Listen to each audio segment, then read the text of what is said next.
Review, where the law comes first, bringing you the latest constitutional developments from Washington and around the nation, with anchor persons Elizabeth Rios and Louis Valdez.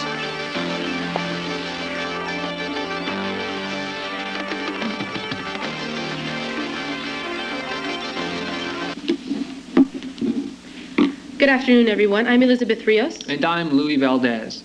Now for our top stories. The historic Supreme Court case of Marbury versus Madison crosses political as well as constitutional lines. Luis Parra and Mike Yamamoto will have reports. And Plessy versus Ferguson has separate but equal results. We'll also have a report from the Supreme Court, as well as two persons who hold opposite views on that in the Crossfire. First, our top story. Unconstitutional was a decision made by the Supreme Court in the case of Marbury versus Madison in 1803.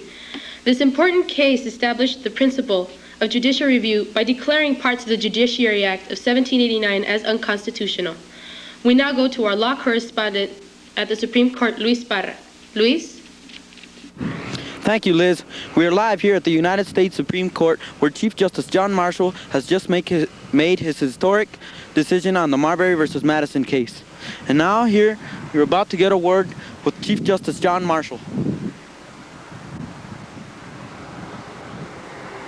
Chief Justice Marshall, can we have a word with you, please? Yes, of course. Could you tell us what went on in the courtroom today? Basically, we defined exactly what powers were granted to the judicial branch by the U.S. Constitution.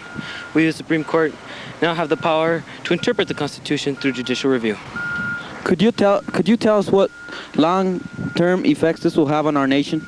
Although it is probably too early to say, I will go on the record as saying judicial review will help balance powers between all three branches of the government. Your final thoughts on the case, Chief Justice? I believe the judicial review will be the most powerful abilities granted to the judicial branch. Thank you, Chief Justice. You're welcome. This is Luis Parra, reporting live from the Supreme Court for the judicial review. Now, back to you, Liz. Thank you, Luis. Ironically, Chief Justice John Marshall was the former Secretary of State who did not deliver the commissions on time. Now, with a reaction from a local official about our laws, we go to Ralph Gonzalez at the Superior Courthouse. Ralph? I'm here with Judge Montiel at the Santa Cruz County Courthouse. Judge Montiel, as a Supreme Court judge, what do you think of the statement, ours is a government of laws, not men? It seems to me that what has made this country great is just the fact that we are a government of laws and not of men. That statement means to me that there is a great deal of control with regard to how laws will be administered.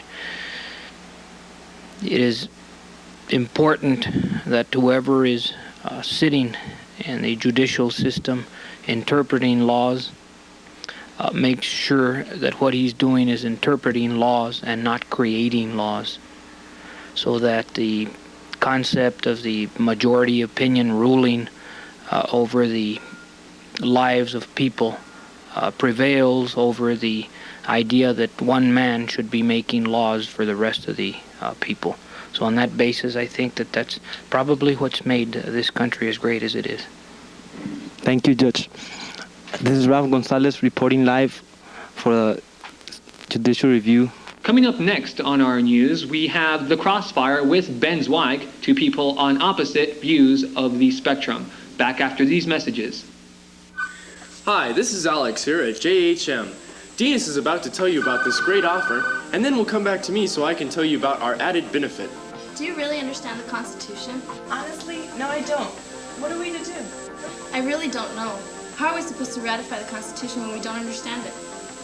Who do we turn to? Don't let this happen to you. Run to your nearest HJM store for your set of Federalist papers on sale now. What do you mean, Federalist papers?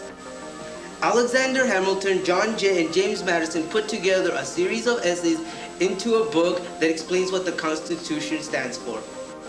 I still don't understand. Well, this book tells you what the Federalists stand for and what the Constitution really means. And if you don't have time to read, buy our cassettes at a very low price. Where do we get them? You order by phone. What's the number? It's a toll-free number. You dial 1-800-555-1212. Thank you. Well, you just heard about that great author, and now as an added benefit, we have your almanac to the Supreme Court decisions. The Supreme Court decisions of 1988. Call now, and you'll receive this. That number is 1-800-555-1212. Plessy versus Ferguson, a controversial case which has had separate but equal results, has in fact sparked heated debate on two sides of the spectrum. With opposing views, we go to Ben Zweig with two people on opposite sides of the spectrum in the Crossfire. Ben? I'm Ben Zweig, and welcome to Crossfire. Our topic for today is the Plessy versus Ferguson case. With me here tonight are two of the people involved in the Plessy versus Ferguson case. On my left, Ms. Plessy, and on my right, Mr. Brown, one of the Supreme Court justices of the case. On one side is the determination that separate but equal is inherently equal, and on the other, the claims that discrimination was taking place during that case. Ms. Plessy, if you'd like to give us a brief opening statement. Yes, I would just like to say one thing that I think it will summarize how I feel, is that the laws that the Supreme Court passed is just an excuse to give the Louisiana whites terms to discriminate against the blacks. It's just an excuse not to give them equal protection laws. Mr. Brown, your opening statement, please.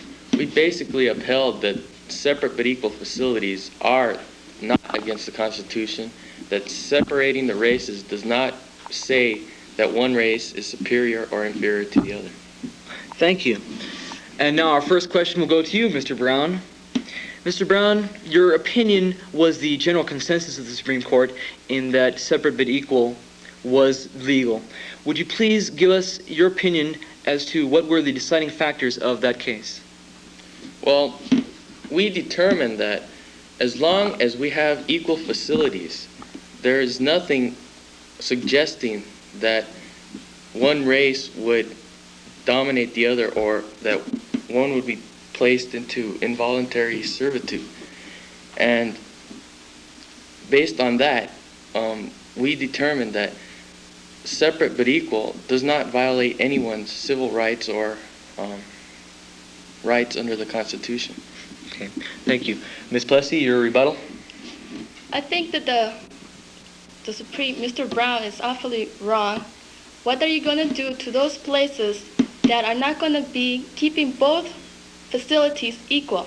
Are there going to be somebody checking everywhere that everything is equal, that everything is right, and that whatever the white race gets, the black minority is going to get it? It is totally unrealistic, and I believe that is just not right because you are discriminating and you are suggesting. Board of Education in 1954. And now we go back to you, Louis. Thanks, Ben. That was Ben Zweig in the Crossfire. And that's the Judicial Review. I'm Louis Valdez. And I'm Elizabeth Rios. Thank you for joining us.